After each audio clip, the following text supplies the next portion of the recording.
अडानी समूह की सहायक कंपनी होमक्वेस्ट इंफ्रास्पेस ने सरयू नदी के तट पर स्थित एक निर्जन क्षेत्र माझा जमथरा में 1.4 हेक्टेयर से अधिक जमीन खरीदी।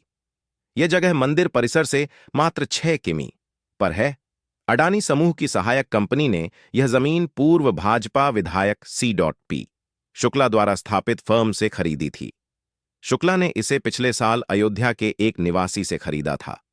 फरवरी 2022 में श्री श्री रविशंकर द्वारा स्थापित फाउंडेशन आर्ट ऑफ लिविंग ने माझा जमथरा के उसी क्षेत्र में 5.3 हेक्टेयर से अधिक जमीन खरीदी। श्री श्री की संस्था खुद को धर्मार्थ ट्रस्ट बताती है। जुलाई 2023 में हरियाणा योग आयोग के अध्यक्ष जयदीप आर्य, जो योग गुरु और उद्यमी रामदेव के भारत स्वाभिमान ट्रस्ट से भी जुड़े हैं, और राकेश मित्तल सहित 4 अन्य जो उसी ट्रस्ट से जुड़े हैं, ने उसी क्षेत्र में 3.035 हेक्टेयर जमीन खरीदी। ये सारे तथ्य इंडियन एक्सप्रेस ने RTI से प्राप्त जानकारी में सार्वजनिक किए थे, लेकिन अब द प्रिंट की रिपोर्ट उससे आगे का कहानी बता रही है। द प्रिंट के मुताबिक जमीन के ये सभी टुकड़े, जिनकी रजिस्ट्रियां द प्रिंट ने देखी हैं, उन्हें राज्य सरकार ने सेना बफर जोन के रूप में अधिसूचित किया था, क्योंकि यह जमीन सेना की फील्ड फायरिंग और तोपखाना अभ्यास के लिए आरक्षित सेना की जमीन के ठीक बगल में है। फैजाबाद में एक छावनी और डोगरा रेजिमेंटल सेंटर के साथ साथ एक आवाज और पैदल सेना ब्रिगेड भी है। 30 मई 2024 को इन जमीन सौदों के होने के महीनों बाद राज्यपाल का कार्यालय, जो युद्धाभ्यास, फील्ड फायरिंग और आर्टिलरी प्रैक्टिस अधिनियम 1939 के तहत इन भूमियों को बफर जोन के रूप में अधिसूचित और अधिसूचित करने के लिए सक्षम है, उसने इस विशेष गांव को डीनोटिफाई कर दिया। जिला प्रशासन और सेना के कई अधिकारियों ने बताया कि हालांकि निजी व्यक्ति अधिसूचित भूमि में संपत्ति रख सकते हैं, खरीद और बेच सकते हैं, लेकिन यह सुनिश्चित करने के लिए उनका उपयोग काफी सीमित है कि मनुष्यों, जानवरों और संपत्तियों को कोई नुकसान न हो। उदाहरण के लिए, इन जमीनों का उपयोग ज्यादातर खेती के लिए किया जा सकता है, ताकि जब भी सेना राज्य सरकार को अपने फील्ड फायरिंग अभ्यास के बारे में सूचित करे तो इस क्षेत्र खाली किया जा सके। डीनोटिफाई होने से अब इस जमीन का कॉमर्शियल इस्तेमाल हो सकता है। डीनोटिफाई ने रास्ता साफ कर दिया है।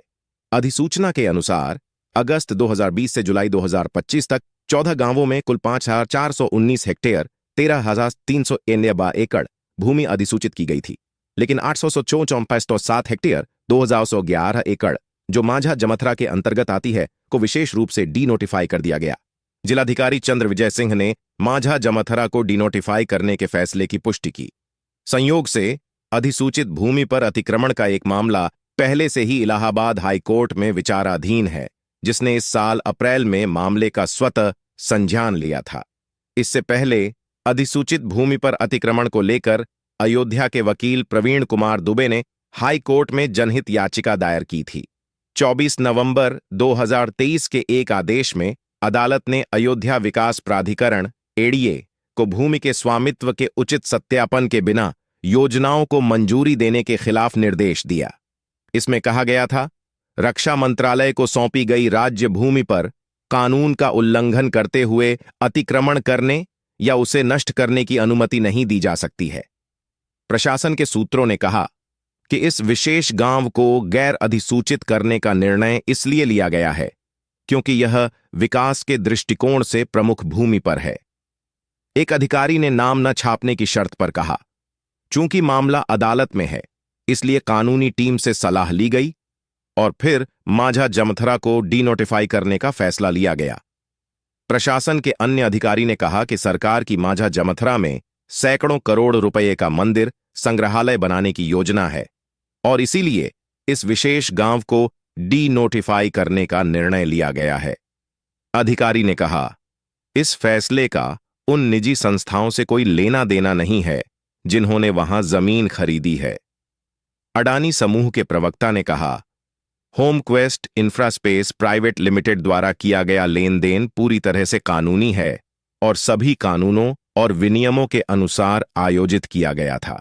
कंपनी ने भविष्य के विकास के लिए एक निजी पार्टी से जमीन का अधिग्रहण किया है राजस्व रिकॉर्ड के अनुसार यह एक निजी भूमि है जिसमें सेना द्वारा उपयोग के लिए आरक्षित होने का कोई उल्लेख नहीं है।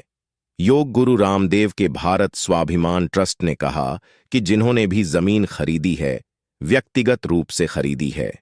रामदेव के ट्रस्ट से उसका संबंध नहीं है। यूपी के मुख्य सचिव और अतिरिक्त मुख्य सचिव ने इस संबंध में किसी भी सवाल का जवाब नहीं दिया।